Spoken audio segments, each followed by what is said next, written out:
ফুল যখন ফোটে মনে দেখতে দেখি এত দারুণ লাগে, জবা ফুল চারিদিকতে ফোটে।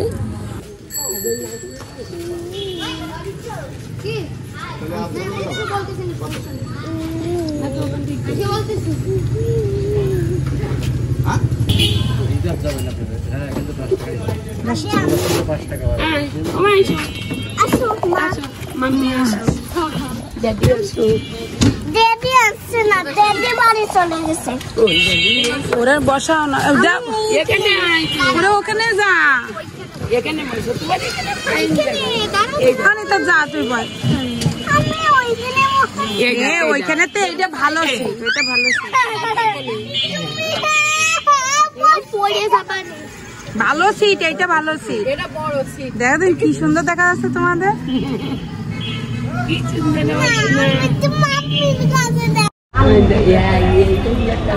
আমরা এখন চলে আসছি হচ্ছে আশ্রমে বেড়াতে, সবাই মিলে, বাবা মা, তারপর আধিরা, মনীষা, তারপর অহনা, সবাই মিলে চলে আসছি। দিদা, ওই যে দিদা মা পেছনে আসছে আর সামনে আমরা হাঁটছি।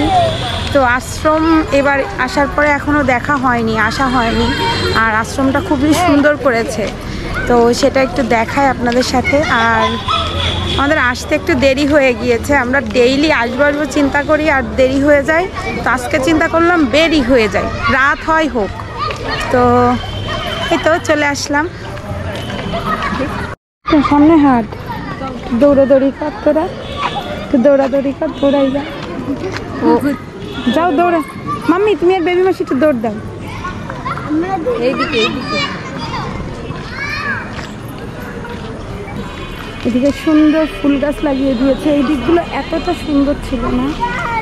এটা মনে হচ্ছে একটা ছাত্রাবাস, ছাত্রাবাস।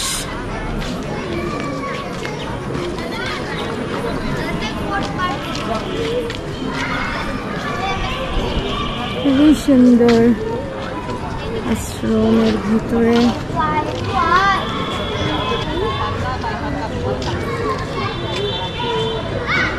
এদিকে আছে হচ্ছে স্বামী বিবেকানন্দ মেমোরিয়াল হল, এদিকে আর একটা মন্দির, এটা মনে হচ্ছে কালী মন্দির, তাই না?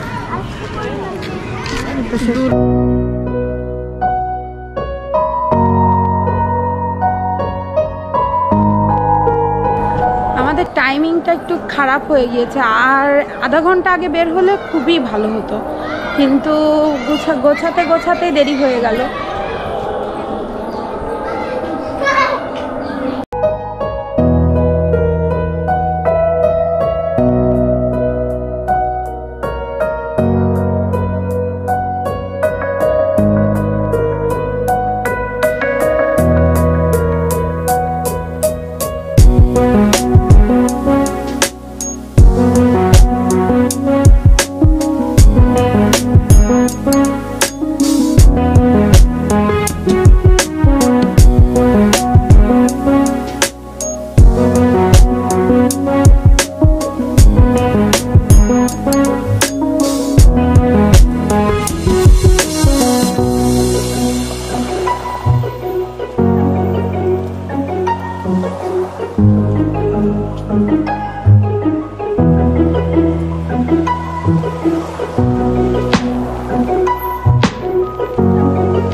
লায়ন বাবাজিকে একটা ছবি তুলে নি, চলো এবার ভেতরে যাই।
দাঁড়ান একটু পুজো প্রণাম করে আসি।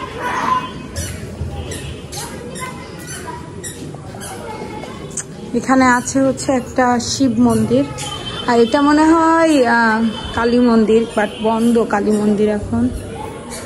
এটা হচ্ছে শিব মন্দির।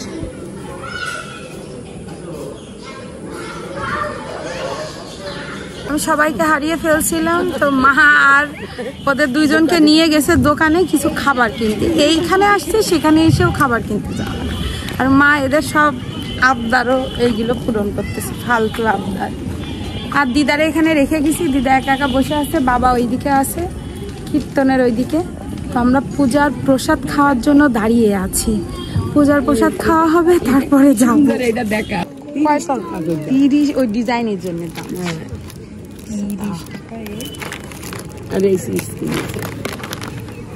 খাতে কেন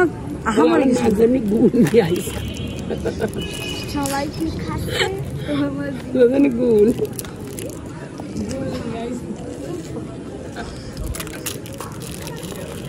না, এটা খুলে না। কি খাচ্ছ? ওটা কি দেখি? কর্ন। কর্নের চোখ উঠে গেছে ওর মধ্যেটা। ডিজাইন অর্ধেক কমে গেছে, প্যাকেটে চোখ। খাও খাও খাও। চলো এই পাশে চলো। মন্দিরটা দূর থেকে যে কি সুন্দর লাগছে। ফুল যখন ফোটে মনে দেখতে দেখি এত দারুণ লাগে। জবা ফুল চারিদিকতে ফোটে, সকালবেলা বেশি ভালো লাগে। আর হচ্ছে এই মন্দিরে আসার পরে বেশ সুন্দর একটা পিসফুল লাগছে। অনেক দিন পরে মন্দিরে কীর্তন শুনলাম, আর ওই যে রামকৃষ্ণর যে কি বলে ওইটাকে, সন্ধ্যা আরতির মন্ত্র, ওইটা খুব পিসফুল লাগে আমার কাছে। আগে আমি টিভিতে শুনতাম, শ্রী রামকৃষ্ণ একটা সিরিয়াল হতো, সিরিয়ালের ভেতরে দিত, আর এটা আজকে বাস্তবে শুনলাম, খুবই ভালো লাগছিল। প্রসাদ খাওয়ার জন্য লাইনে দাঁড়িয়েছি, এক সাইড দিয়ে ছেলেদের লাইন আর এক সাইড দিয়ে মেয়েদের লাইন। তো প্রসাদ নিয়ে তারপরে আবার কথা বলছি। আমরা প্রসাদ পেয়ে গিয়েছি, খিচুড়ি আর মিষ্টি। আমরা 3 বোন খাচ্ছি এখন। হ্যাঁ দাঁড়া মা, আসো আসো চলো। আমাদের ঘোরাঘুরি কমপ্লিট, প্রসাদ খাওয়া সমস্ত কিছু শেষ, আশ্রমে ঘোরা কমপ্লিট। আশ্রমটা আপনাদের দেখিয়েও দিলাম, শেয়ার করলাম, আশা করি ভালো লেগেছে। তো তাহলে এখন আমরা বাড়ি চলে যাচ্ছি। হ্যাঁ হ্যাঁ, তুমি ফ্রেন্ডদের সাথে খেলেছো? আধিরাও ফ্রেন্ডদের সাথে খেলেছে। তো এখন আমাদের বাড়ি যাওয়ার সময়।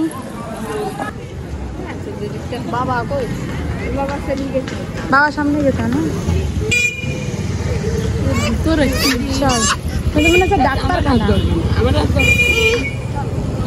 চলো হাতেই তো সব। তো এই ছিল আমার যশোর রামকৃষ্ণ আশ্রমে ঘোরার ভিডিও। আর এই ভিডিওটা 2 বছর আগের ভিডিও, 22 সালে যখন দেশে গিয়েছিলাম তখন আমি ঘুরতে গিয়েছিলাম। তো চলুন, আজকের ভিডিওটা আশা করি ভালো লেগেছে। ভালো লাগলে অবশ্যই লাইক কমেন্ট শেয়ার করতে ভুলবেন না। আর যারা এখন আমার চ্যানেলটা সাবস্ক্রাইব করেননি, প্লিজ সাবস্ক্রাইব করে নেবেন। বাই।